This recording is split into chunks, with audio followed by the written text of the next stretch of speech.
एक नॉर्मल दिन आपको एक वीडियो कॉल आती है, दूसरी तरफ से बात करने वाला ये दावा करता है कि वो सीबीआई यानी सेंट्रल ब्यूरो ऑफ इन्वेस्टिगेशन का एक हाई रैंकिंग ऑफिसर बात कर रहा है। वो आपको अपने आईडी कार्ड की एक झलक भी दिखाता है, आपको संगीन कानूनी कार्रवाई के तहत आप पे सीरियस क्राइम करने या उसका हिस्सा बनने का इल्जाम लगाता है। आप घबरा जाते हैं, ऐसे में आप क्या करेंगे? इस नंबर के खिलाफ 17 कंप्लेंट्स हमारे पास। आप ये नंबर यूज कर रहे हैं? सीबीआई ऑफिसर बनके इस बात के लिए मजबूर कर दिया कि आपके फर्म के जो डॉक्यूमेंट्स हैं वो सारे जो हमें पार्सल मिला है, all her details of all the bank accounts that she owns. Arrest क्या है, कैसे होता है, कैसे बच सकते हैं, इस वीडियो में ये सब हम आपको विस्तार से बताएंगे।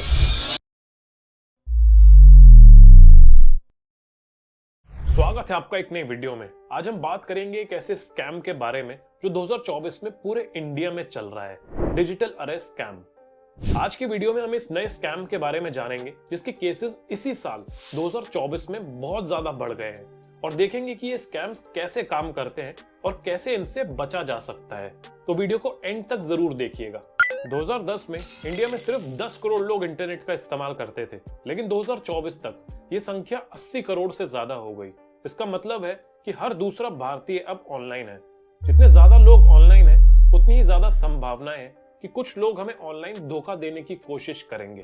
2024 में ही सिर्फ जनवरी से अप्रैल के बीच 120 करोड़ रुपए की चोरी डिजिटल अरेस्ट के जरिए हुई। किसी की मेहनत की कमाई चली गई, किसी का बैंक अकाउंट खाली हो गया, किसी ने अपनी जिंदगी की बचत खो दी। ये नए स्कैम्स सिर्फ शहर तक सीमित नहीं है, गांव के लोग भी इनका शिकार बन रहे हैं। इसमें स्कैमर्स पहले आपको एक अनजान नंबर से कॉल करते हैं। वो अपने आप को पुलिस, सीबीआई या किसी और लॉ एनफोर्समेंट एजेंसी का ऑफिसर बताते हैं।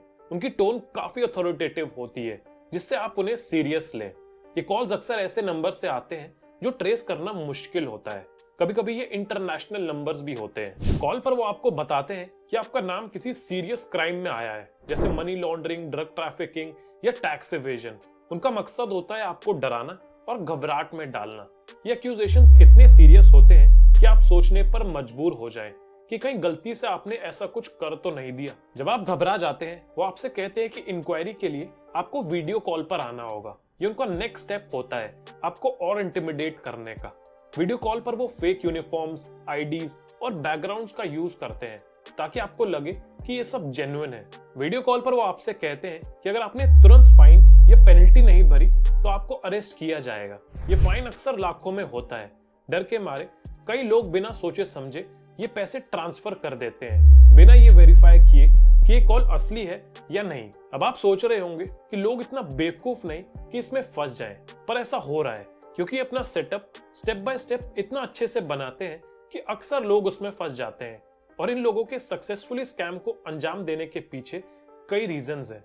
सबसे पहला कारण है हमारा विश्वास, हमारा भरोसा जो हम पुलिस और सरकारी अधिकारियों पर रखते हैं।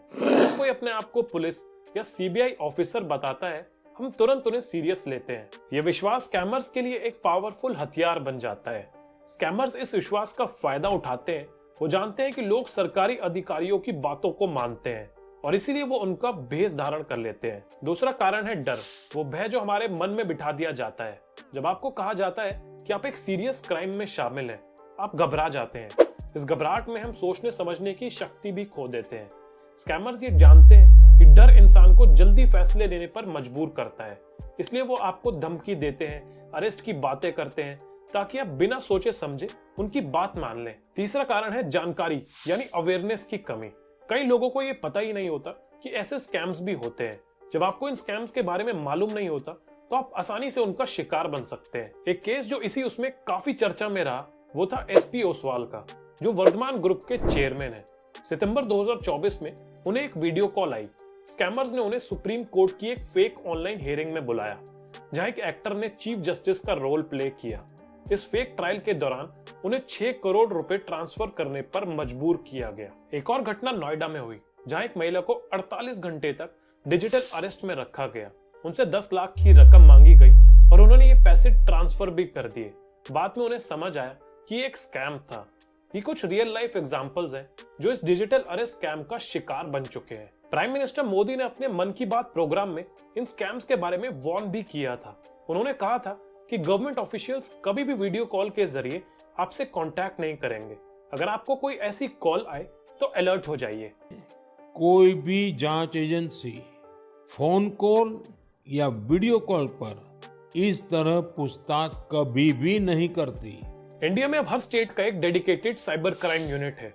अगर आप ऐसे कोई स्कैम का शिकार होते हैं तो आप इस मेंशन की गई वेबसाइट पर जाकर रिपोर्ट कर सकते हैं। डिजिटल अरेस्ट स्कैम्स के बढ़ते खतरे को देखते हुए भारत सरकार ने कई कदम उठाए हैं। इनमें से एक इम्पोर्टेंट कदम है Indian cyber crime coordination centre यानी I4C का स्थापन। I4C का उद्देश्य है देश भर में साइबर क्राइम्स का समुचित समाधान करना। हमारे पास एक national cyber crime reporting portal है जहां लोग अपनी शिकायतें दर्ज कर सकते हैं। ये पोर्टल cybercrime.gov.in लोगों को ऑनलाइन शिकायतें दर्ज करने की सुविधा प्रदान करता है। इसके माध्यम से पुलिस और एजेंसीज तुरंत एक्शन ले सकती हैं। सरकार ने एक नेशनल हेल्पलाइन नंबर 1930 भी शुरू किया है जहां लोग तुरंत मदद के लिए कॉल कर सकते हैं। पुलिस और एजेंसीज को भी ऐसे नए साइबर क्राइम से निपटने के लिए स्पेशल ट्रेनिंग दी जा रही है ताकि वो इन स्कैम्स को समझकर तुरंत एक्शन ले सके। दोस्तों, इन स्कैम्स के विक्टिम सिर्फ आम लोग नहीं बल्कि बिजनेसमैन और प्रोफेशनल्स भी हैं। इसका एक ही सॉल्यूशन है, अवेयरनेस। अगर हम अवेयर हैं और काम रहते हैं तो हम इन स्कैम से बच सकते हैं। ये याद रखें कि स्कैमर्स हमेशा नए तरीके ढूंढते रहेंगे हमको स्कैम करने के, लेकिन अगर हम सतर्क रहें, जानकारी प्राप्त करें और अपनी पर्सनल इंफॉर्मेशन को सुरक्षित रखें तो हम इनके जाल में नहीं फंसेंगे। अगर आपको ये वीडियो इन्फॉर्मेटिव लगी तो वीडियो को लाइक और इसको अपने दोस्तों और परिवार के साथ शेयर जरूर करिएगा ताकि ज्यादा से ज्यादा लोग इस नए डिजिटल अरेस्ट स्कैम के प्रति जागरूक हो सके। ऐसी और इन्फॉर्मेटिव वीडियोस के लिए चैनल को सब्सक्राइब करना ना भूलें। मिलते हैं अगले वीडियो में।